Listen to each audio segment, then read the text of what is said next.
دل کو نور سے بھر دے کر کرم میں خدا، بخش دے ہر خطا رکھ بھرم میں خدا، میں کروں صبح و شام تیری حمد و ثنا، ہے نصیب میرا کہ پیارا رمضان ملا۔ یا رحیم یا رحمان رمضان رمضان، ہم پہ رب کا ہے احسان رمضان رمضان۔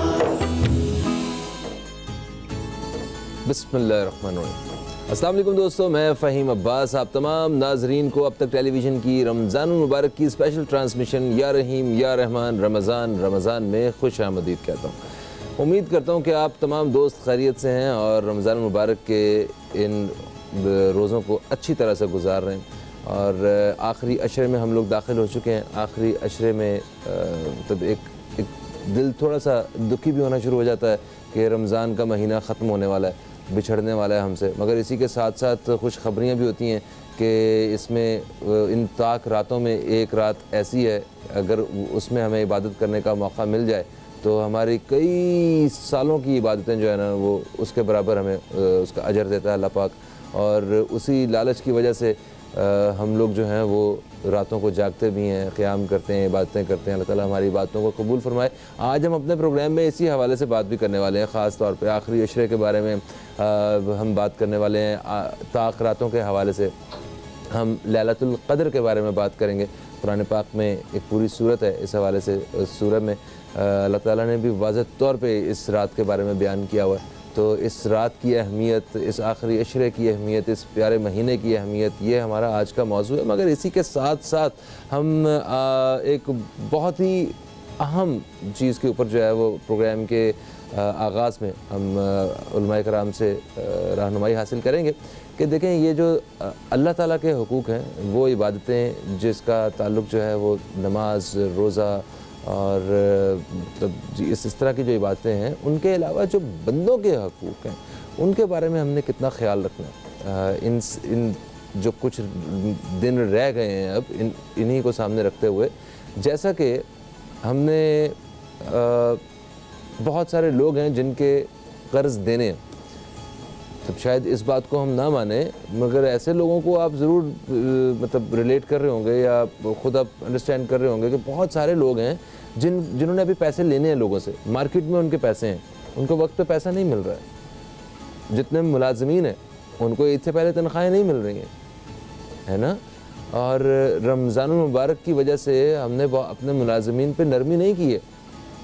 بہت ساری ایسی چیزیں ہمارے ملازمین، ان کا اپنے بچوں کی ہم نے عید کے کپڑے، اپنی بیوی کی شاپنگ، وہ سارا کچھ ہو چکا ہوا ہے۔ کیا ملازمین کے گھروں میں بھی عید کے کپڑے ابھی تک پہنچے ہیں؟ تنخواہ تو آپ نے دے دی ہوگی، تو کیا ان کے گھر بھی عید کی تیاریاں ہماری ذمہ داری ہیں؟ تو یہ جو بندے کے معاملات ہیں، ہم آج اس حوالے سے پروگرام کے شروع میں ضرور بات کریں گے۔ اور علماء کرام کا تعارف کروانے سے پہلے میں آج یہ بتانا چاہوں گا کہ آج ہمارے ساتھ اسپانسر میں مطلب کوکا کولا ہے، اور کوکا کولا جو ہے وہ انہوں نے بھی ایک بڑی زبردست قسم کی کیمپین شروع کی ہوئی ہے عوام کی خدمت کے حوالے سے، لوگوں کے لیے آسانیاں پیدا کرنے کے حوالے سے۔ جب سے یہ بابرکت مہینہ شروع ہوا ہے تو اسی حوالے سے، اسی جذبے کو سامنے رکھتے ہوئے کوکا کولا پاکستان ایک پیغام بھی لے کے آیا ہے۔ آئیے چل کے پہلے وہ پیغام دیکھتے ہیں۔ روز روز ایک سا اٹھتے ہیں، ایک سی فیلنگ کے ساتھ، ہاں روزہ ہے، ایک ہی طرح بھوک لگتی ہے، اور روزے میں گلا بھی سب کا سوکھتا ہے، پیٹ میں دوڑتے چوہے ناک میں دم کرتے ہیں، پر ہم پھر بھی ہنستے ہیں۔ کوشش ہوتی ہے کہ بس وقت کٹ جائے، اسکرول کرتے کرتے، بس کھانا دیکھتے دیکھتے گھڑی کی ٹک ٹک کو سب گھورتے ہیں۔ آفس سے نکلتے بھی ساتھ ہیں، ٹریفک میں پھنستے بھی ساتھ ہیں، بیکری کی لائن میں گھنٹوں کھڑے بھی ساتھ ہیں، اور گھر آتے ہی وہی مزیدار کھانے کی خوشبو۔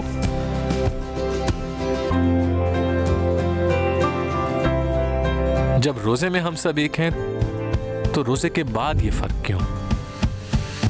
اس رمضان ہر کوک کے بدلے کوکا کولا کرے گا 1 میل ڈونیٹ آپ کی طرف سے. تو اس رمضان صرف روزہ ہی نہیں، دل بھی کھولیں. جی تو ناظرین، جیسا کہ آپ لوگوں نے پہلے روزے سے دیکھا کہ ہم نے کوکا کولا کی طرف سے رزق فاؤنڈیشن کے ساتھ 2022 کے سیلاب متاثرین کے لیے پروگرام کے بارے میں بتایا تھا. اس پروگرام کا مقصد صرف سیلاب سے متاثر کسانوں کی مدد ہی نہیں بلکہ ان تمام ضرورت مند لوگوں کی مدد کرنا بھی ہے جو ہماری اور آپ کی طرح افطار نہیں کر پاتے ہیں.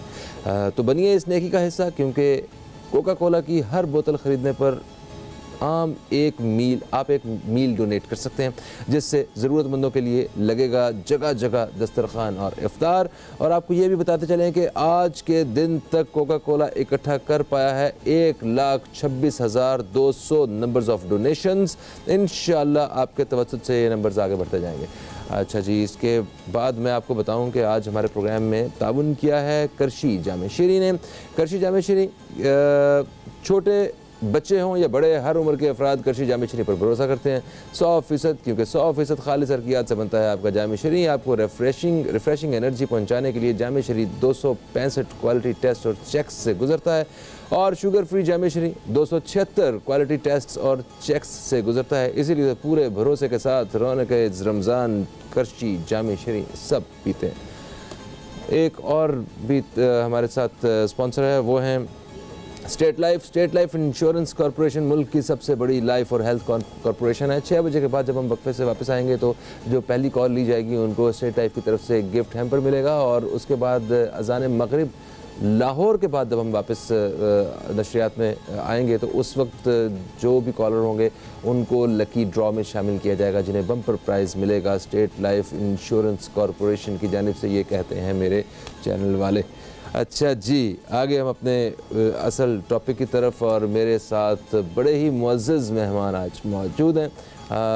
وہ علماء کرام جن سے ہم بات کرنے والے ہیں پروگرام کے اس ابتدائی حصے میں، خاص طور پہ بندوں کے حقوق کے حوالے سے اور جو مالی معاملات ہیں ہمارے ان کے حوالے سے، دنیاوی معاملات کے حوالے سے، کہ مطلب روحانی معاملات تو ہیں ہی ہیں، ان پہ تو ہم بات کریں گے، دنیاوی معاملات کے بارے میں بات کرتے ہیں. سب سے پہلے تعارف کرواؤں گا، میرے ساتھ ہیں جناب علامہ محبوب حسین قادری صاحب. آپ کو خوش آمدید. السلام علیکم، کیسے ہیں؟ وعلیکم السلام ورحمۃ اللہ. آپ کیسے ہیں؟ میں بالکل ٹھیک ہوں. آپ کی طبیعت ٹھیک ہے؟ ماشاء اللہ. الحمدللہ ماشاء اللہ ماشاء اللہ.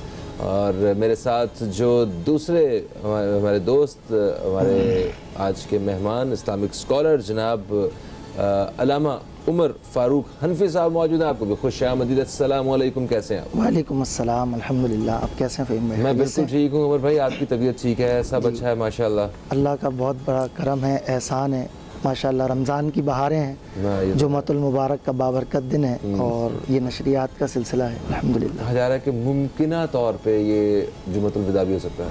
ہم ممکنہ طور پر، اور ہو سکتا ہے کہ آئندہ جمعہ ہمیں میسر آ جائے. اعداد و شمار، ہاں ظاہر سی بات ہے، نیکیوں کا سیزن ہے، اور کوئی دکان کسی مارکیٹ میں زیادہ چل رہی ہو تو جو کمانے والا ہوتا ہے وہ یہ چاہتا ہے کہ ایک دن مجھے اور مل جائے. بالکل. تو نیکیوں کا سلسلہ ہے، 1 کے بدلے 70 اور 70 کے بدلے 700 درجات تک جب اس کو ملٹی پلائی کر دیا جائے تو گناہ گاروں کے لیے تو ہر سو رحمت ہی رحمت ہے. بالکل. 70% تک سیل نہیں لگی ہوئی یہاں پہ. 70 گنا جو ہے نا وہ یہاں پہ آپ کو اجر مل رہا ہے. اللہ تعالیٰ ہماری باتوں کو قبول کرے. اوکے جی، آتے ہیں پہلے سوال کی طرف. اجازت ہو تو علامہ محبوب صاحب سے بسم اللہ کریں. جی جی جی. اچھا محبوب بھائی، کیا کہتے ہیں آپ کہ اس وقت جو قرض دینے والے ہیں وہ تو اتنی شکایتیں نہیں آئیں کہ کسی نے یہ نہیں کہا کہ یار میں نے واقعی اتنے پیسے دینے ہیں، ابھی میں عید سے پہلے میں دینا چاہتا ہوں. یہ فکر شاید ان کے دل میں ہو، اچھی بات ہے. مگر بہت سارے لوگ ایسے ہیں جنہوں نے جو اس انتظار میں ہے کہ ان کے مالکان کی طرف سے، ان کے ادارے کی طرف سے ان کو تنخواہیں مل جائیں عید سے پہلے کسی طرح ان کی عید بن جائے، ان کے بچے گھر میں جو ہے نا وہ کپڑوں کا انتظار کر رہے ہیں، اور 100 معاملات. اعوذ باللہ من الشیطان الرجیم. بسم اللہ الرحمن الرحیم. اللہ تبارک و تعالیٰ قرآن مجید و فرقان حمید کے اندر ارشاد فرماتا ہے وَيَمْنَعُونَ الْمَاعُونَ آمَنْتُ بِاللَّهِ صدق اللہ العلی العظیم. یہ سورۃ الماؤن کی آیت ہے اور آخری آیت ہے. ہم عموماً نماز میں بھی پڑھتے ہیں, آخری 10 صورتوں کے اندر یہ صورت ہے. اور اس صورت کی تفاسیر کے اندر حضور علیہ الصلوۃ والسلام نے منافقین کے حوالے سے بیان کرا کہ ان کی علامت تھی کہ جب ان کے کھانے کی کوئی چیز دریافت کی جاتی تو وہ منع کر دیا کرتے تھے. جو آپ نے قرض کے حوالے سے بات کی تو ادھر میں تھوڑی سی اس پہ بات کروں گا, پھر آپ کے سوال کی طرف بھی آتا ہوں. تو دیکھیں, پہلی بات تو یہ ہے کہ ایک تو معاملہ ہے قرض مانگنے والا, کہ کوئی آپ سے کسی طور پہ مدد مانگنے آیا ہے تو آپ اس کی مدد کریں. اگر آپ اس کی طاقت رکھتے ہیں یا آپ اس کی مدد کر سکتے ہیں تو آپ سے جو ہو سکتا ہے آپ اس کی مدد کریں. اچھا, اب ہمارے یہاں ہوتا کیا ہے معاشرتی اعتبار سے, وہ یہ ہوتا ہے کہ جب ہمارے پاس کوئی شخص آتا ہے اور وہ مدد مانگتا ہے تو مدد مانگنے کے بعد معاملہ کچھ اس طرح کا ہوتا ہے کہ مثال کے طور پہ میں نے کسی سے کوئی چیز مانگی, آپ نے جیسے قرض کی بات کری, شروع میں لیتے ہیں اور پھر بھول جاتے ہیں, تو وہ سمجھتے ہیں کہ ہم نے لے لیا اب یہ ہماری ہو گئی, ہم اس کے مالک ہو گئے, اور وہ دینا ہی بھول جاتے ہیں. جی جی. تو ہمارے یہاں معاشرے کے اندر یہ بہت بڑی خرابی ہے. اچھا, ایک تو وہ معاملات ہیں جو کسی سے پیسے لین دین کے حوالے سے. اچھا, اسی طرح ہمارے یہاں چھوٹی چھوٹی چیزوں کی بھی عادت ہوتی ہے. کبھی کوئی پڑوسی کے گھر پہ آیا, کوئی سامان مانگا, لے کے چلے گا اور وہ لے کے ایسے بھول جاتے ہیں جیسے ان کی اپنی ہو گئی ہے. جی ہاں, کوئی ایسے گھر اوزار مانگ لیا وہ واپس ہی نہیں آیا, وہ واپس ہی نہیں آیا. تو اس کے حوالے سے میں ایک حدیث مبارکہ سناؤں گا کہ ہم نے خود قرآن مجید اور فرقان حمید کی بھی تعلیم دیکھی ہے, اور حضور علیہ الصلوۃ والسلام نے حدیث میں بھی شہید کا کتنا مقام مرتبہ بیان فرمایا کہ اس کا خون کا قطرہ زمین پر گرنے سے پہلے جو وہ جنت میں چلا جاتا ہے. لیکن قرض کا معاملہ یاد رکھیے ایسا ہے کہ اگر وہ قرض دار ہے تو جب تک اس کا قرضہ نہیں ہوگا وہ جنت میں نہیں جا سکے گا. شہید کا مقام مرتبہ ایک طرف, اور پھر دیکھیں نبی کریم علیہ الصلوۃ والسلام کی تعلیم, اور حضور علیہ الصلوۃ والسلام نے ایک طرف لوگوں کو تعلیم دی کہ اگر کوئی تم سے مدد مانگنا ہے تو اس کی مدد کرو, اور پھر آپ دین کا انداز دیکھیں کتنا احسن انداز ہے. دوسری طرف دین ان کو بھی تعلیم دے رہا ہے کہ اگر تم نے کسی سے کوئی چیز لی ہے تو جتنے وقت کے لیے لی ہے وہ وقت کی مدت ہونے کے بعد اس کو اس کا سامان جو ہے وہ واپس لوٹا دو. تو یہ قرض کے اعتبار سے ایک گفتگو تھی جیسے آپ نے بات کی. اب آپ جو ملازمین کے حوالے سے بات کر رہے تھے تو اس پر میں یہ کہوں گا, حضور علیہ الصلوۃ والسلام کی حدیث مبارکہ ہے, پیارے آقا علیہ الصلوۃ والسلام فرماتے ہیں کہ مزدور کا پسینہ سوکھنے سے پہلے اس کی مزدوری جو ہے اس تک پہنچا دو. اب ہمارے یہاں کیا ہوتا ہے کہ لوگوں سے کام تو کروا لیے جاتے ہیں, اور ہر شخص جو مالک جو ہوتے ہیں, مالکان جو ہوتے ہیں یا جو آنرز ہوتے ہیں, وہ اپنے معاملات تو دیکھتے ہیں پہلے سیدھے کرنے کے حوالے سے کہ بھئی میں اپنا معاملہ دیکھوں کہ میرا معاملہ کس طرح چل رہا ہے. لیکن وہ یہ نہیں دیکھتے کہ جو ہم سے نچلے طبقے کے لوگ ہیں, جو بیچاروں کا روز بہت سے ایسے کمانے والے ہوتے ہیں جو روزمرہ کما رہے ہوتے ہیں, اور وہ بیچارے کس طرح سروائیو کریں گے. پھر عید ہے, ظاہر سی بات ہے ان کے ساتھ بھی بچے ہیں, ان کے ساتھ بھی فیملی ہے, وہ بھی پیٹ رکھتے ہیں, وہ بھی دل رکھتے ہیں, ان کے بھی معاملات ہیں. پھر اگر ہم اسی اعتبار سے دیکھیں تو نبی کریم علیہ الصلوۃ والسلام کی ایک حدیث مبارکہ کا ہمیں سنہری وہ بھی ملتا ہے. حضور عید کے دن جا رہے تھے, ایک بچہ نظر آتا ہے, میرے آقا علیہ الصلوۃ والسلام اس کو کتنے پیارے اور احسن انداز سے جو ہے اس کے ساتھ ایک خیر خواہی والا معاملہ کرتے ہیں. تو ہم بھی ان معاملات سے حضور علیہ الصلوۃ والسلام کی زندگی سے یہ درس اور یہ سبق کیوں نہیں سیکھتے؟ بالکل, اور اس مہینے کے صدقے ہمیں جو ہے نا وہ یہ سبق سیکھنا چاہیے اور اپنی ذات میں عملی طور پہ چیزیں بھی شامل کرنی چاہیے. سر یہی سوال, اس کے دو حصے ہیں سوال کے, ایک قرض سے متعلق ہے اور ایک اپنے ملازمین سے متعلق ہے. تو ہم کیونکہ اس سے پہلے کہ وقفے کی آواز آ جائے تو ہم ایک حصہ جو ہے نا وہ پہلے ڈسکس کر لیتے ہیں. ہم قرض کے بارے میں بات کر لیتے ہیں. جیسا کہ حضرت نے بتایا کہ قرض اگر کسی شہید نے بھی قرض کسی کا ادا کرنا ہے تب تک جو ہے وہ جنت میں نہیں جائے گا جب تک وہ قرض ادا نہیں کرے گا. یہ ہمارا دین بتاتا ہے. ہم سے کوئی قرض مانگنے آتا ہے, آج کل حالات اچھے نہیں ہیں, مطلب مہنگائی کا دور ہے, اگر کسی بہن بھائی نے ہمیں اگر یہ کہا ہے کہ یار بات سنو, مجھے یہ اتنے 1000 روپے یا اتنے لاکھ روپے یا اتنے 100 روپے مجھے دے دو, مجھے مجبوری ہے, ہم فوراً یہ سوچتے ہیں کہ یہ تو واپس ہی نہیں دے گا ہمیں. وہ کہتے ہیں نہیں یار میرے اپنے حالات ٹھیک نہیں ہے, میں نہیں دے سکتا. بڑی عام سی پریکٹس ہے یہ. جی ٹھیک ہے. تو ایسی صورتحال میں دین اسلام کیا رہنمائی فرماتا ہے, ایک مومن کا جو انداز ہے وہ کیا ہونا چاہیے, رہنمائی فرمائیں. نحمدہ ونصلی ونسلم علی رسولہ الکریم, اما بعد. فہیم بھائی, سب سے بنیادی چیز تو یہ ہے کہ جو میں جس طرف اشارہ کرنا چاہوں گا کہ سب سے پہلے تو ہمیں اس کی تقسیم پر جانا ہے کہ دین اسلام ہے کیا. یہ صرف نظریات اور عبادات کا نام نہیں ہے. بے شک. اگر ہم اس فلسفہ دین کو سمجھ جائیں تو بہت ساری خود بخود چیزیں سسٹم میں آ جائیں گی. جیسے کہ ہمارے یہاں ایک بہت بڑا طبقہ ہے, وہ یہ سمجھتا ہے کہ ہم عبادات کے ذریعے معاملات کی کوتاہیوں کو پورا کریں گے. تو یہ یاد رکھیے کہ دین اسلام کے آپ روشن دریچوں کو دیکھیں, روشن گوشوں کو دیکھیں, تو جہاں عقائد اور نظریات کا بیان ہے, جہاں اعتقادی اصلاح ہے, جہاں عبادات کی طرف ابھارنے کا معاملہ ہے وہیں دین اسلام کا ایک بہت بڑا حصہ معاملات کا ہے. جیسا کہ فاضل نوجوان میرے دوست نے بات کی شہید کے حوالے سے, جی ہاں. تو میں ایک حدیث پاک آپ کو بتانا چاہ رہا ہوں, آپ کے توسط سے ناظرین تک یہ بات پہنچانا چاہ رہا ہوں. رسالت مآب صلی اللہ علیہ وسلم کی بارگاہ میں جنازہ لایا گیا ہے. اچھا. اور جنازہ یقیناً رسالت مآب صلی اللہ علیہ وسلم کی بارگاہ میں لایا گیا تو وہ صحابی کا جنازہ ہے. کتنی عظمت ہے کہ آپ روئے زمین پر انبیاء کے بعد افضل ترین مخلوق ہیں, لیکن رسالت مآب صلی اللہ علیہ وسلم کا طرز عمل کیا ہے کہ آپ جنازہ پڑھانے سے پہلے یہ استفسار فرما رہے ہیں, یہ پوچھ رہے ہیں کیا اس میت کا کسی پر قرض ہے, یعنی کوئی ایسا شخص ہے جو حقدار ہے. تو حضور علیہ الصلوۃ والسلام اس کو باقاعدہ پوچھتے, اور یہاں تک کہ روایت کے الفاظ ہیں اگر کسی کا اس پر قرض ہوتا تو آپ کسی دوسرے مسلمان کو جنازہ پڑھنے کا کہتے اور آپ اس کا جنازہ نہیں پڑھا. اللہ. اچھا. اور یہاں تک کہ ایک دوسری روایت میں ہے کہ دوسرا صحابی اس کا ذمہ نہ لیتا کہ حضور اس کا اتنا قرض ہے اور میں اس کا ذمہ دار ہوں, تب آپ حضور علیہ الصلوۃ والسلام اس کا جنازہ پڑھاتے. آپ بتائیے ایسی روشن شخصیات, ایسی مقدس ہستیاں کہ جن کے بارے میں اللہ نے جنت کے جو ہے وہ اعلانات فرما دیے, جن کے بارے میں جو ہستیاں ہمارے لیے مشعل راہ ہیں, ان کا طرز عمل رسول اللہ صلی اللہ علیہ وسلم کس طریقے سے کر دکھا رہے ہیں. کیا میں اور آپ اس کھاتے میں آتے ہیں تو ہمیں کس قدر فکر ہونی چاہیے قرض کے متعلق. ہمارے بہن بھائی جو اس وقت ان حالات میں, ان مشکل حالات میں, وہ انہیں قرض لینا ہے کسی سے, اس کے بغیر ان کی عید کی تیاریاں ادھوری ہیں, ان کے بہت سو کے رمضان کے روزے افطاریاں بھی ادھوری ہیں, ٹھیک ہے, تو وہ کیا کریں. اور اگر وہ ابھی قرض لے لیں گے کسی سے تو وہ وقت پہ واپس بھی نہیں کر سکیں گے, کہ اگر ایسی کوئی صورتحال ہے, انہیں کل کو کچھ نظر نہیں آ رہا اس صورتحال میں. اور دوسرا وہ کہ جن لوگوں سے قرض لیا جا رہا ہے, جن لوگوں کو اللہ تعالیٰ نے اتنا مطلب بلیسڈ رکھا ہوا ہے کہ وہ آج بھی اس حالت میں ہے کہ ان سے کوئی آ رہا ہے سائل کہ بھئی مجھے قرض دے دیں, ان کے لیے کیا حکم ہے. وہ بھی یہ چیز دیکھتے ہیں کہ میں اس کو قرض دوں گا مجھے واپس نہیں ملے گا, تو ظاہری بات ہے جو قرض دے گا یہ بھی تو سوچے گا نا کہ مجھے واپس کچھ ملے گا تو میں قرض دوں گا, ورنہ میں کیوں دوں گا. بسم اللہ. فہیم بھائی دیکھیں, قرض کی ہمارے یہاں دو کیفیت ہیں. ایک تو یہ ہے کارپوریشنل سیکٹر کے اندر ملازمت, دوسرا یہ ہے باہمی لین دین. اور کتب فقہ کے اندر قرض کا شمار بے تبرع میں ہوتا ہے, یعنی وہ چیز جس کے ذریعے بندہ اللہ کا قرب حاصل کرتا ہے.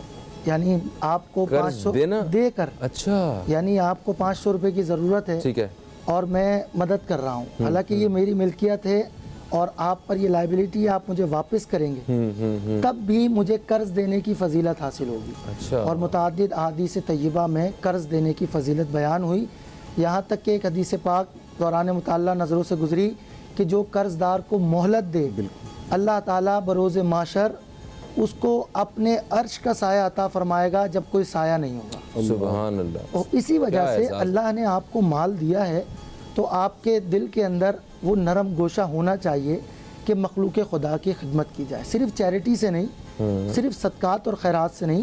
زکوٰۃ فطرہ یہ تو فرض لازم ہے, بلکہ اگر آپ کسی فقیر کو دے رہے ہیں, کسی ضرورت مند کو دے رہے ہیں, تو اس کو بصد شکریہ دینا ہے کہ اس عبادت کے اندر وہ آپ کا معاون ہے. اگر کوئی نہیں ملے گا تو آپ کو مشقت کرنا پڑے گی, اسے تلاش کرنا پڑے گا, وہ آپ کو میسر آ گیا, آپ کی مشقت کم ہو گئی. لیکن باہمی لین دین کے اندر بھی یہ چھوٹی چھوٹی نیکیاں ہیں جو اتنی بڑی فضیلت کہ اللہ محشر کے دن ہمیں عرش کا سایہ عطا فرمائے. ٹھیک ہے, اب جو قرض لے رہا ہے وہ یہ کہہ رہا ہے کہ بھی میں آپ کو اگلے مہینے کی 5 تاریخ کو قرض لوٹا دوں گا, اور وہ نہیں لوٹا رہا ہے. اب ہمارے یہاں اس کی بھی 2 کیفیت ہے. اچھا. ہم نے خود دماغ کے اندر کیٹیگری بنائی ہوئی ہے کہ کون سے ایسے افراد ہیں جن کو قرض ہمیں مشکل حالات میں بھی دے دینا ہے, یعنی انہیں کہا جاتا ہے زبان کے پکے, اور یہ تاجروں میں بھی ہیں. یعنی ان کی اپنی زبان ایسی ہوتی ہے, آندھی آئے طوفان آئے وہ اپنے وقت پر اپنی پیمنٹ مکمل کرتے ہیں. جی ہاں, وہ کوئی لکھت پڑھت کے بغیر بھی انہیں دیتے ہیں, ان کی زبان پہ دیتے ہیں. جی جی, اور ہمارے بھی ایسے قریب و جوار کے لوگ ہیں, اگر ایک میسج کر دیں تو آپ پریشان ہو جائیں گے کہ اس کو دینا ہے. بعض ایسے ہوں لمبی لمبی کالز بھی کر دیں تو آپ ان سے کنارہ کشی اختیار کریں گے. اس میں بنیادی طور پر یہ ہے کہ اگر آپ کے ساتھ کسی نے احسان کیا ہے تو حل جزاء الاحسان الا الاحسان، احسان کا بدلہ یہی ہے کہ اس سے بہتر احسان کیا جائے. یعنی ہمارے یہاں معاشرے میں قرض دینے والا بے وقوف ہوتا ہے. جی کیا دروازے کھٹکھٹائے گا، فون نمبر بلاک کر دیں گے، اپنی ضرورتیں بتا کے دے گا کہ خدا کا واسطہ میرے پیسے واپس کر دیں، جھوٹی ضرورتیں بنانا پڑے گی.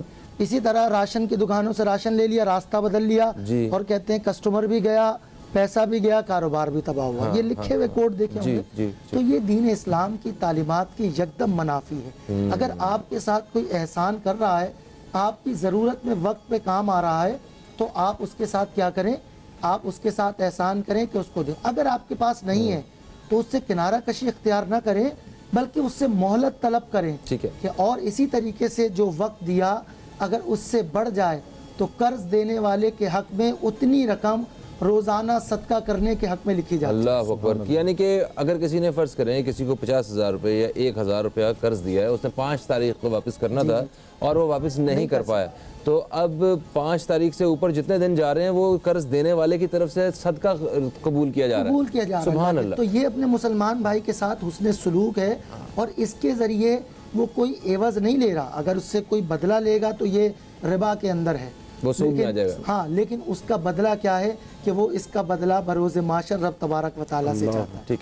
اور جو قرض حضرت جو قرض جس نے ادا کرنا ہے اس کے بارے میں میں نے سنا ہے کہ اگر وہ یہ ارادہ کر لے کہ ٹھیک ہے میں نے 5 تاریخ کو میں نے ان کو قرض واپس لوٹانا ہے، تو قدرت بھی اس کا ساتھ دینا شروع کر دیتی ہے کہ کسی بھی طرح اس کے حالات ایسے بن جاتے ہیں، وہ اس معاملات اس کے ہاتھ میں آ جاتے ہیں کہ وہ 5 تاریخ کو قرض لوٹا دیتا ہے. اور بھاگنا نہیں چاہیے، کھل کے بات کرنی چاہیے کہ دیکھیں میرے ساتھ یہ مسئلہ ہے، مجھے کچھ دن اور لگیں گے.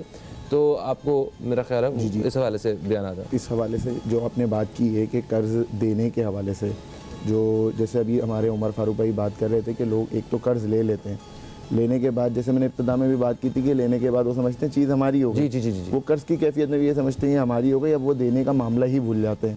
جیسے میں نے ابتدا میں حدیث مبارکہ بھی آپ کو سنائی، تو ادھر میں یہی بات کہوں گا کہ جب اگر آپ قرض لینے کے بعد اگر آپ واقعی اس قرض کو اتارنے کی تھام لینا تو اور حقیقی نیت کر لیں، یہ والی نہیں انشاءاللہ والی خالی، وہ حقیقی نیت کر لیں تو پھر واقعی یہ معاملہ ہوتا ہے کہ اللہ تبارک و تعالیٰ غیب سے ایسے اسباب پیدا کرتا ہے کہ وہ واقعی جو قرضہ ہے وہ آپ کا ادا ہو جاتا ہے. سبحان اللہ سبحان اللہ. اچھا جی، اب آ جاتے ہیں قرض جو دینے والا ہے، ٹھیک ہے، اس کے بارے میں بھی ایک پہلو پہ بات کرنا ضروری ہے. کیا سارے ہی قرض واپس لینے کے لیے ہوتا ہے؟ دیکھیں یہ جو آپ نے قرض لینے کی حوالے سے بات کی نا کہ سارا ہی قرض واپس لینا ہوتا ہے، دیکھیں بعض مرتبہ قرض کی ایک کیفیت ہوتی ہے کہ ایک قرض تو وہ ہے کہ جو اللہ تبارک و تعالیٰ کی بارگاہ میں دیا جاتا ہے، واپس تو وہ بھی مل رہا ہوتا ہے 10 گنا. جی، واپس وہ بھی مل رہا ہوتا ہے. وَمَن يُقْرِضُ اللَّهَ قَرْضًا حَسَنًا، کہ کون ہے جو اللہ تبارک و تعالیٰ کو قرض حسنہ دے. اور ایک قرض وہ ہوتا ہے کہ جو انسان جو ہے وہ کسی کو اپنے بھائی وغیرہ کو دیتا ہے قرض. اب مثال کے طور پہ یہاں تو حضور علیہ السلام نے یعنی اگر ہم دین کی تعلیمات دیکھیں تو اس میں دونوں طرف ہے. دین نے یہاں بھی حکم دیا کہ اگر کوئی تم سے مدد مانگے تو ان کو قرض دو، اور یہاں بھی حکم دیا کہ تم بھی یہ نہیں کہ لینے کے بعد اس کو واپسی لوٹانے کا بھی حکم دیا. اور پھر دوسری چیز کہ ہر قرض اگر کوئی اپنی کیا کہتے ہیں نیکی کے خاطر اس کو معاف کر دے، کسی کے پاس اللہ تبارک و تعالیٰ نے اتنا دیا ہے کہ وہ اس کو چھوڑ سکتا ہے اور وہ اللہ کی رضا کے لیے اس کو چھوڑ دے، تو اس کا بھی اللہ تبارک و تعالیٰ جو اس شخص کو بڑا اجر عطا فرمائے. سبحان اللہ سبحان اللہ. اوکے، آگے بڑھتے ہیں. ہمارے سوال کا ایک حصہ اور باقی ہے ابھی، وہ یہ تھا کہ جتنے لوگ ہماری ملازمت میں کام کر رہے ہیں، اپنی عیدوں شبراتوں کا ہم نے پورا خیال رکھا ہوا ہے، ان کی دفعہ جو ہے نا وہ بڑی ٹینشن ہو جاتی ہے ہمیں انہیں وقت پہ. ابھی جیسے اس دفعہ عید 22 یا 23 تاریخ کو آئے گی، بہت سارے ادارے ہیں جو کہ اپنے ملازمین کو پہلی کی بجائے وہ یا 2 یا 3 تاریخ کی بجائے وہ 20 تاریخ کو تنخواہ دے دیں گے. ٹھیک ہے، کچھ لوگ ایسے بھی ہیں جو بالکل تنخواہ نہیں دیں گے، ان کے لیے کان پہ جوں تک نہیں دیں گے. تو ایک ایسے ملک میں جہاں مسلمان ہی مسلمان رہتے ہوں وہاں پہ کیا مزاج ہونے چاہیے لوگوں کے؟ روشنی فرمائیے. اس پہ میں سب سے پہلے روشنی ڈالوں گا نبی کریم علیہ السلام کی سیرت سے، جو اللہ تبارک و تعالیٰ نے قرآن مجید میں ارشاد فرمایا لقد کان لکم فی رسول اللہ اسوۃ حسنہ. ہم نے یہ سمجھ لیا ہے، ہمارا ہر بندے کا، یا ہم نے اپنے دماغ سے ایک یہ نظریہ یا سوچ رکھی ہوئی ہے کہ حضور علیہ السلام کی جو آپ کی جو ذات ہے وہ صرف سچ بولنے، کردار، اخلاق، اس اعتبار سے جو ہے وہ ہمارے لیے اس پر حسن ہے. لیکن میں کہتا ہوں اور میں کیا کہتا ہوں بلکہ قرآن نے بھی یہی کہا اور حضور علیہ الصلوۃ والسلام کی جو تاریخ اور سیرت ہے اس سے بھی ہمیں یہی پتہ لگتا ہے کہ ہر اعتبار سے حضور علیہ الصلوۃ والسلام کی جو زندگی ہے نا وہ ہمارے لیے اسوہ حسنہ ہے. آپ دیکھیں نبی کریم علیہ الصلوۃ والسلام بچپن سے تجارت کو سفر کر رہے ہیں. آپ تاجر بھی رہے, آپ اجیر بھی بنے, یعنی حضور علیہ الصلوۃ والسلام نے بچپن سے کرے. ایک صحابی کے ادھر واقعہ سناؤں گا کہ نبی کریم صلی اللہ تعالیٰ علیہ وسلم نے جو ابھی اجرت کی بات کریں, وہ صحابی کہتے ہیں میں حضور علیہ الصلوۃ والسلام کے ساتھ ایک مرتبہ پارٹنر تھا, یعنی حضور علیہ الصلوۃ والسلام کے ساتھ میں پارٹنر پہ بزنس کر رہا تھا. تو میں نے کبھی نہیں دیکھا کہ حضور علیہ الصلوۃ والسلام جو ہے وہ اس طرح کا معاملہ کرتے ہوں کہ پروفٹ آیا تو سارا میرے پاس اپنے پاس رکھ لیا اور مجھے کچھ نہ دیا, بلکہ حضور علیہ الصلوۃ والسلام کا ہم نے جو انداز دیکھا وہ یہ ہوتا تھا کہ سب سے پہلے پروفٹ جو ہے وہ مجھے دیا کرتے تھے اور اس کے بعد حضور علیہ الصلوۃ والسلام اپنے پاس رکھا کرتے تھے. یہ حضور کی سیرت کے پہلوات ہیں. اور اسی طرح حضور علیہ الصلوۃ والسلام نے اجرت پر بھی کام اجیر بھی رہے حضور علیہ الصلوۃ والسلام. جیسے حضرت خدیجہ کا سب سے پہلے جو سامان لے کر گئے تجارت کے لیے, حضور علیہ الصلوۃ والسلام ایک طرح سے اجرت پر لے کر گئے کہ میں سامان لے کے جا رہا ہوں, اس کی اجرت مجھے اونٹوں کی صورت میں ملے گی. اور ادھر بھی دیکھیں حضور علیہ الصلوۃ والسلام کا انداز, اور پھر حضور علیہ الصلوۃ والسلام کے ساتھ جن لوگوں نے اجرت پر کام کیا حضور کا ان کے ساتھ انداز دیکھیں کہ وہ کہتے ہیں حضور علیہ الصلوۃ والسلام وقت سے پہلے ہمیں جو ہے وہ ہماری اجرت دے دیا کرتے تھے. سبحان اللہ سبحان اللہ. اچھا علامہ عمر فاروق صاحب, جو دینی پہلو ہے اور آقا دو جہاں کی جو سیرت اور جو جس طرح انہوں نے اس سارے مزاج کو کام کو دیکھا وہ انہوں نے بیان فرمایا, مجھ پہ آپ پہ یا ناظرین پہ ان کے جو ملازم ہیں, ان کے گھر میں میڈز ہیں, ان کے چوکیدار ہیں, ان کے کمپنی میں کام کرتے ہیں, دکان پہ کام کرتے ہیں, ان کی عیدوں کا, ان کے بچوں کی عیدوں کا خیال رکھنا کیا ان کی ذمہ داری ہے؟ دیکھیں مسلمان کے دل میں خوشی داخل کرنا در حقیقت اللہ تعالیٰ سے اپنی قربت کو بڑھانا ہے. بالکل صحیح ہے, ٹھیک ہے. ماشاء اللہ. اب ایک ایونٹ ہے, ایک موقع ہے, یقیناً جیسے آپ نے کہا کہ ہمارے یہاں دو طبقات ہیں, ایک اشرافیہ کا طبقہ ہے اور دوسرا جو ہے وہ ملازمین کا طبقہ ہے. تو ضروری نہیں ہے کہ آپ کسی کو زکوٰۃ فطرہ یہی دیں, بلکہ اس کے ساتھ حسن سلوک کرتے ہوئے اگر اس کی اجرت بہتر انداز میں دے رہے ہیں تو یہ بھی اللہ کو راضی کرنے والی چیز ہے. یہ معاملات کا جو ہے کہ معاملات کے بارے میں ایک دوسرے سے ڈرو.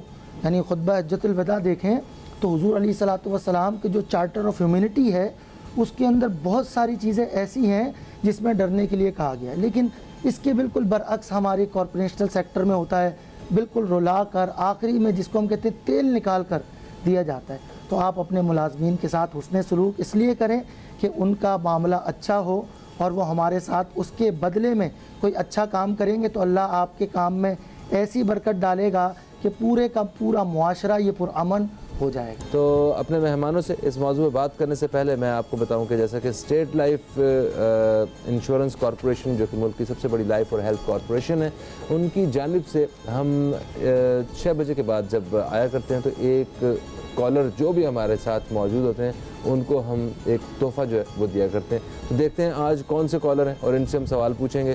ابھی تک تو ایسے ہی ہو رہا ہے کہ جو بھی کالر ہمیں کال کرتے ہیں انہی کو تحفہ پہنچ جاتا ہے.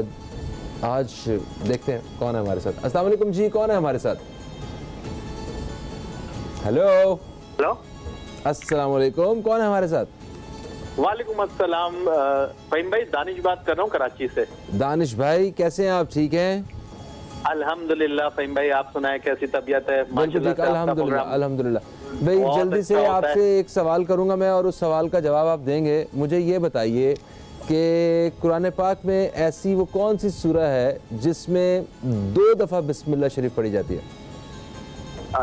قرآن پاک میں کون سورہ نمل. جواب درست ہے ان کا, بالکل آپ کا جواب درست ہے. Thank you so much for calling. آپ کو اسٹیٹ لائف انشورنس کارپوریشن کی جانب سے گفٹ ہیمپر جو ہے وہ پہنچ جائے گا. بہت شکریہ آپ نے کال کیا. آتے ہیں اپنے موضوع کی جانب. ہمارا موضوع جو کہ ہے لیلۃ القدر کی فضیلت و اہمیت, طاق راتوں کی فضیلت و برکات, شب قدر کی نشانیاں. تو میں عمر فاروق صاحب آپ سے میں شروع کروں گا. مجھے بتائیے کہ کہاں سے آپ رہنمائی کرنا شروع کریں گے؟ شب قدر جو سورہ قدر ہے وہاں سے بسم اللہ کرتے ہیں؟ اصل میں دیکھیں سنت الہیہ ہے کہ اللہ نے اپنی مخلوقات میں بعض چیزوں کو بعض پر فضیلت رکھی ہے. جیسے انبیاء دیگر عام مسلمانوں پر فضیلت رکھتے ہیں, اسی طرح امام الانبیاء دیگر انبیاء پر فضیلت رکھتے ہیں. اسی طرح ایام میں عام دنوں پر جمعۃ المبارک کو ایک فضیلت عطا فرمائی. اسی طرح راتوں میں تمام راتوں پر فضیلت یہ لیلۃ القدر یعنی شب قدر کو عطا فرمائی۔ اب سوال یہ ہو سکتا ہے کہ شب قدر ہے کیا؟ ایک بہت بڑا سوال ہے، یعنی رات تو 365 گزر رہی ہیں، ہر رات رات ہے، یہ شب قدر کون سی رات ہے، یہ ایسی کیا چیز ہے؟ تو اس کے بارے میں سورہ قدر کے اندر اللہ تبارک و تعالیٰ نے اس کا پورا مضمون بیان فرمایا اور ایک پوری صورت نازل فرمائی۔ بسم اللہ الرحمن الرحیم، انا انزلناہ فی لیلۃ القدر، کہ ہم نے شب قدر میں اس پاک ذکر قرآن کو نازل کیا۔ وما ادراک ما لیلۃ القدر، تم کیا جانو یہ لیلۃ القدر کیا ہے؟ اور پھر سوال قائم کر کے خود اس کا جواب رب تعالیٰ نے ارشاد فرمایا کہ لیلۃ القدر خیر من الف شہر، کہ لیلۃ القدر تو وہ شب ہے جو 1000 مہینوں سے افضل ہے، بہتر ہے۔ سبحان اللہ۔ تو یہ بنیادی مفہوم ہے، 3 مرتبہ اس میں قدر کا ذکر ہوا۔ اسی طریقے سے احادیث طیبہ کی اگر روشنی میں آپ اس لیلۃ القدر کو تلاش کرنا چاہیں تو متعدد احادیث طیبہ ہمیں اس کا پتہ دیتی ہیں۔ حضرت اماں عائشہ صدیقہ رضی اللہ تعالیٰ عنہ فرماتی ہیں کہ حضور علیہ الصلوۃ والسلام رمضان کے آخری عشرے میں کمر بستہ ہو جایا کرتے، اور حضور علیہ الصلوۃ والسلام نے امت کو اس کی تلاش کا حکم ارشاد فرمایا ہے کہ ہمیں لیلۃ القدر تلاش کرنی ہے۔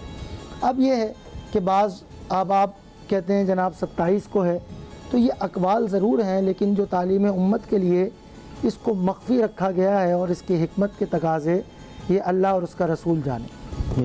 اس میں یہی ہے کہ یہ افضل ترین رات ہے کہ پچھلی امتوں میں عمریں بہت زیادہ طویل ہوا کرتی تھی، مفسرین نے اس کے احوال لکھے تو اس میں عمریں بہت زیادہ طویل، حضور علیہ الصلوۃ والسلام اس حوالے سے کچھ فکر مند رہے کہ ان کی امت کے لوگوں کی عمر جو ہے وہ بڑی کمزور ہے، یعنی 60 سال 65 سال 70 سال۔ پچھلے امتوں میں عابد وہ شخص ہوتا تھا جو 80 سال تک عبادت کرتا تھا، اچھا، مطلب اس کو عابد زیادہ ہوا کرتی تھی، صحیح ہے کا اطلاع۔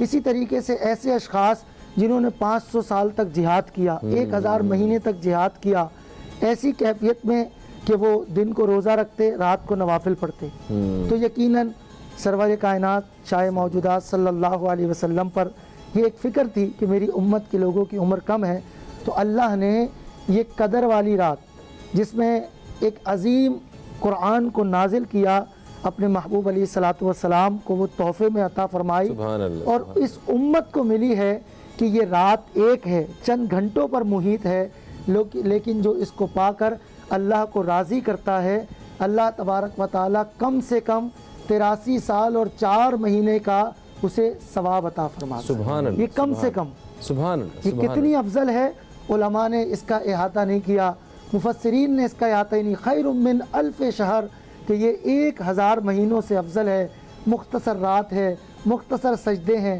مختصر ندامت ہے، لیکن اجر ایسا ہے کہ جو 1000 مہینے تک عبادت کر رہا ہے وہ عابد کہلاتا تھا۔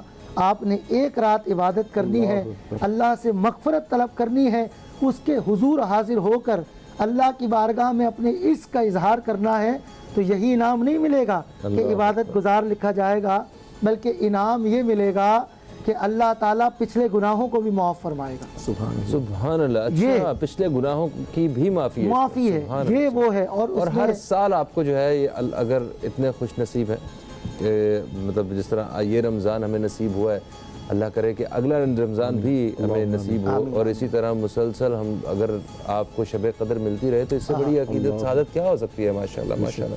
اچھا سر، اس میں جس طرح امتحانی پرچوں کے لیے گیس لگائے ہوتے ہیں نا ہم لوگوں نے کہ جناب یہ سوال کر لیں، یہ آ جائے گا، اسی طرح ہم نے دیکھا ہے کہ اس رات کے حوالے سے بھی جو ہے نا لوگوں نے گیس لگائے ہوئے ہیں کہ کوئی کہتا ہے کہ نہیں 25 جو ہے وہ اس میں بڑے چانسز ہوتے ہیں، کچھ لوگ جو ہیں وہ 3 دنوں کا اعتکاف بھی کر لیتے ہیں کہ ان میں چلو ان 2 راتوں میں ہی بڑے چانسز ہوتے ہیں تو اس میں ہمیں شب قدر مل جائے گی، اس حوالے سے کیا فرمائیں گے؟ بسم اللہ الرحمن الرحیم۔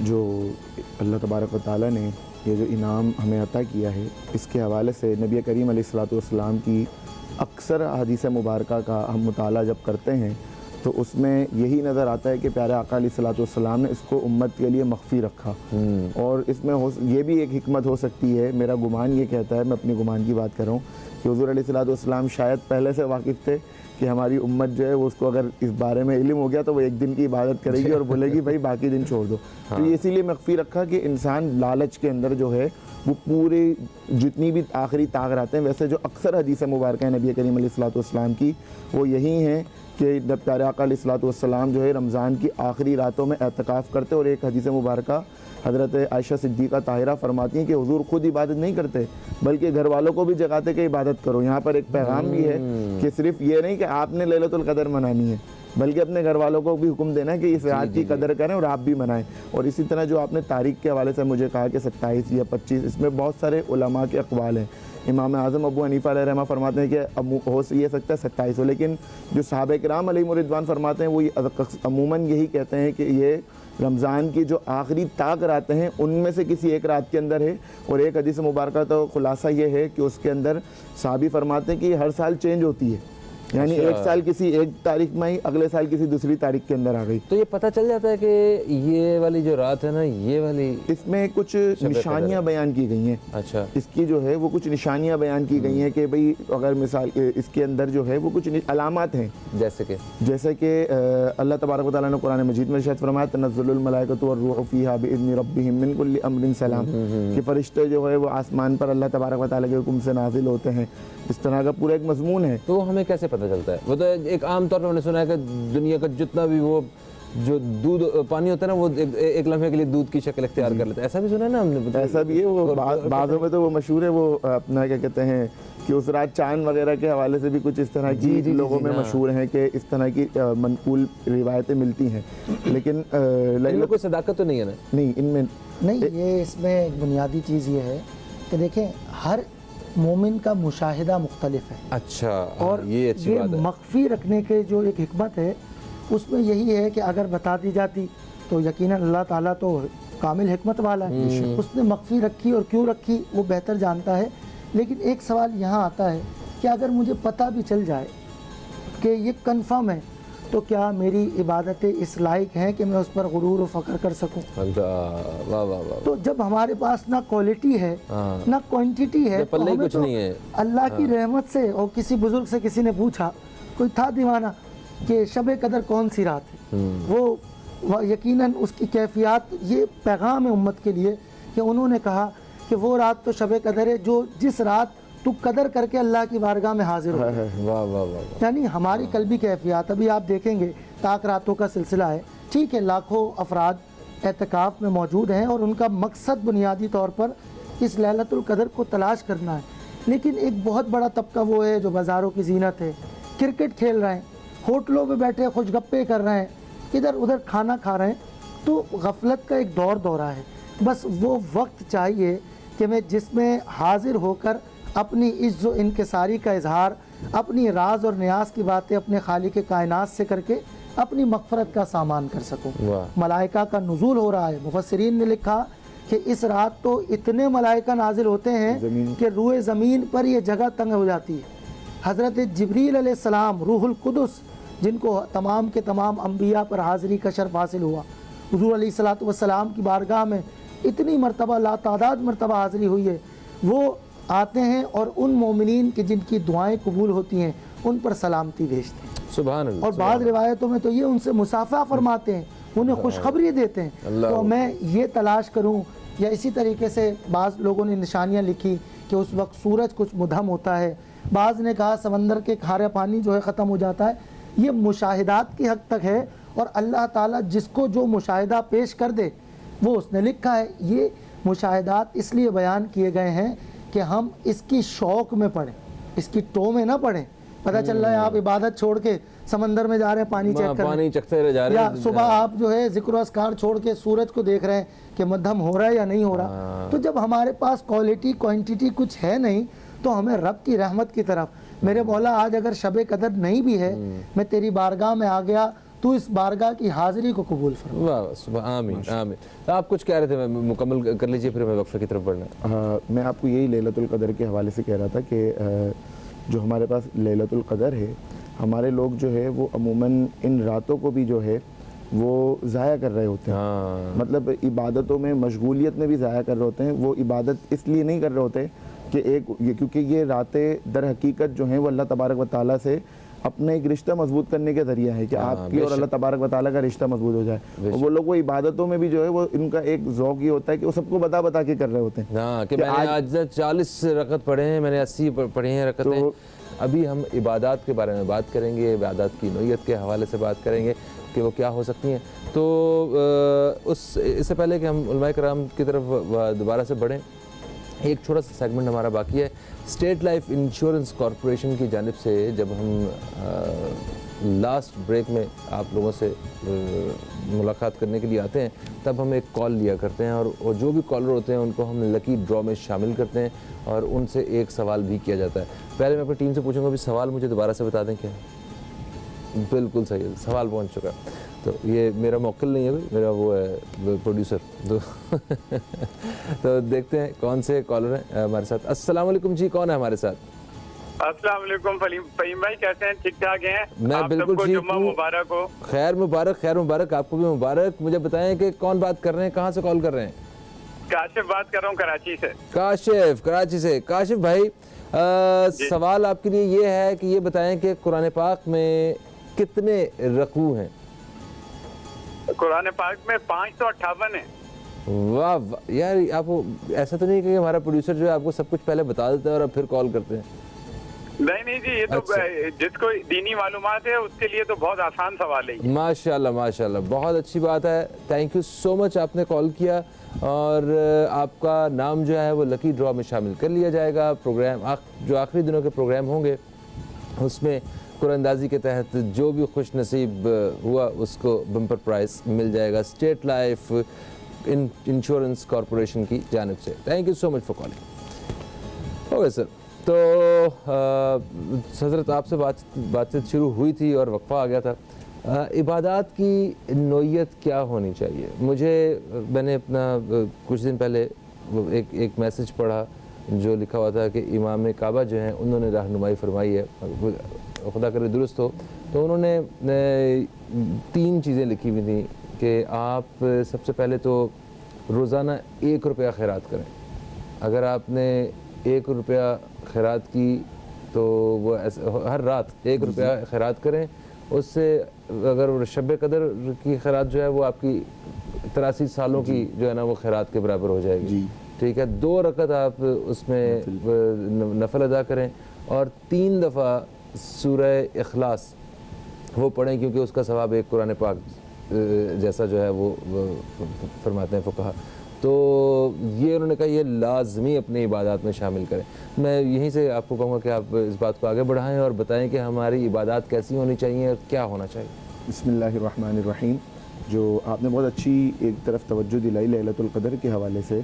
ہمارے یہاں عموماً دیکھا یہ جاتا ہے کہ جب لیلۃ القدر والی یا ایسی راتیں آتی ہیں تو لوگ اس میں عبادت کا رجحان بھی بڑھ جاتا ہے, ذکر و اذکار کا رجحان بھی بڑھ جاتا ہے. یعنی اس کے اندر جو ہے لوگ کچھ نہ کچھ ذکر بھی کر لیتے ہیں, توبہ و استغفار بھی کر لیتے ہیں. لیکن واقعی دیکھا یہ گیا کہ لوگ صدقہ و خیرات سے بہت دور ہوتے ہیں. ان راتوں کے جیسے رمضان کی ایک برکت ہے تو رمضان میں تو لوگوں کا معاملہ رہتا ہے صدقہ و خیرات کا, لیکن جب خاص طور پر جب معاملہ یہ والا ان راتوں کا آتا ہے تو لوگ صدقہ و خیرات, اور جو میں نے اپنے طور پہ دیکھا ہمارے یہاں ایک بہت لوگ دور ہوتے جا رہے ہیں. میرا اپنا یہ کہنا ہے کہ اس رات کیونکہ یہ ہے شان نزول کی, قرآن مجید کی نزول کی رات, بے شک کہ اس دن قرآن مجید نازل ہوا ہے. لوگ قرآن مجید کی تلاوت سے بہت دور ہوتے ہیں. ایک تو ہوتا ہے خود سے قرآن مجید کی تلاوت کرنا. تو میں ناظرین کو یہ پیغام بھی دوں گا کیونکہ لیلۃ القدر ابھی بھی آنے والی ہیں, 25 تاریخ کی آئے گی, 27 کی آئے گی, 29 کی آئے گی.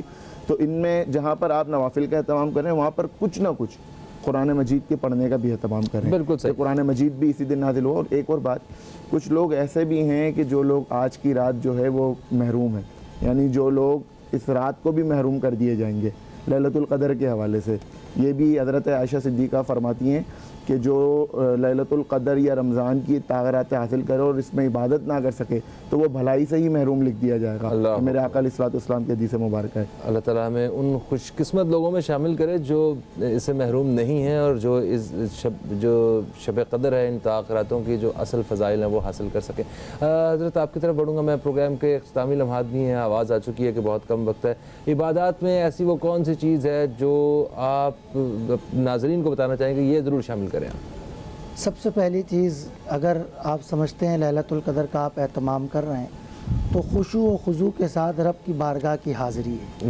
بہت اور دوسری بات یہ ہے، میں سمجھتا ہوں بنیادی طور پر توبہ ایسی چیز ہے کہ اگر اس کو پکڑا جائے تو دیگر عبادتوں کی لذت بھی ہے. استغفر اللہ کی تسبیح کی جائے. استغفر اللہ صرف منہ سے نہیں پکارنا ہے بلکہ ذہنی طور پر توبہ کے لوازمات میں پہلی چیز یہ ہے کہ اپنے آپ کو مجرم سمجھنا ہے. پہلی چیز، یعنی ہم نے توبہ و استغفار کا یہ نام رکھ دیا، بس کان یوں کر لیے، یہ توبہ استغفار نہیں ہے، بلکہ توبہ تو نام ہی ندامت کا ہے. یعنی نادم اس بات پہ ہیں کہ یا اللہ جو ہماری ذمہ داریاں ہیں ہم وہ پوری نہیں کر پائے، فرضوں سے غافل رہے، نمازوں سے غافل رہے، عبادات سے غافل رہے. رمضان تو گزر گیا مغفرت پروانے بانٹتے ہوئے، جہنم سے آزادی کے پروانے بانٹتے ہوئے، لیکن یا اللہ اس رات میں جو حصہ تو نے مجرموں کے لیے رکھا ہے، ہم مجرموں کے جرم کو معاف کر اور اس کو نیکیوں میں تبدیل. آمین ثم آمین. تھینک یو سو مچ آپ دونوں مہمانوں کا. وقت کی کمی کے باعث ہم مزید اس حوالے سے بات نہیں کر سکے. دوستو پروگرام کا وقت اپنے اختتام کی طرف آ گیا ہے. اللہ تعالیٰ ہماری ساری عبادات کو، کوششوں کو اپنی بارگاہ میں قبول فرمائے. انشاءاللہ آپ سے پھر ملاقات ہوگی. تب تک کے لیے مجھے اور میری ٹیم کو دیں اجازت. خدا حافظ. پاکستان زندہ باد.